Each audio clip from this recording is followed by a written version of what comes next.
कई ते ऐसे जालम वीर ते मैं ते इस मुआशरे दे अंदर वेखे ने अल्लाह दी कसमें बैन चल के दरवाजे ते आ जाए ते कर बोल के पता की आंदा है वड्डा भरा है ते कहंदा है सारा कुछ मैं मेरा कार ही रखिया है। जदों भैन बच्चे चुकदी है मेरे दवारे ते आ जाती है, मैं कल्ला पका पका के खवा रहा, मेरे दूसरे भरा भी है उन्हां वल चले आ जाया कर।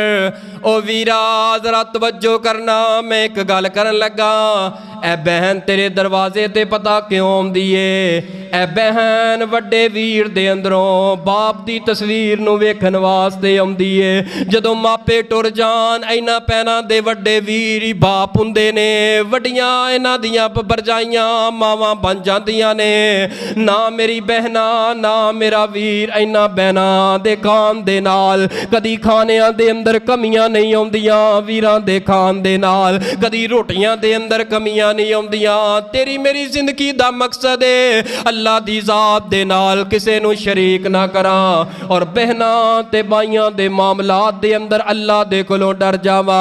कदी ईद दा मौका होए ते स्पैशल वक्त कढ अपनी बहन दे दरवाजे ते जा, अपनी बहन वास्ते कोई ईदी लै जा। अगर जे ईदी देना कोई शरी मसला ते कोई नहीं, लेकिन एक मुहब्बत बढ़ जाती है, तोहफा लै जा अपनी भैन दे कोल। अल्लाह दी कसमें कोई टुटी चीज़ भी लैके भैन नूं दे देगा तो बहन दे दरवाजे ते जाएगा, बहन हड्डियां चुक चुक के कहेगी मेरा वीर आया सी ईदां दे के चला गया है। माँ अपने वीर दियां चीज़ां दी बड़ी हिफाजत करदियां ने। ये बहना इन्हां बहनां दे मामलात दे अंदर अपने रब कोलों डर जा।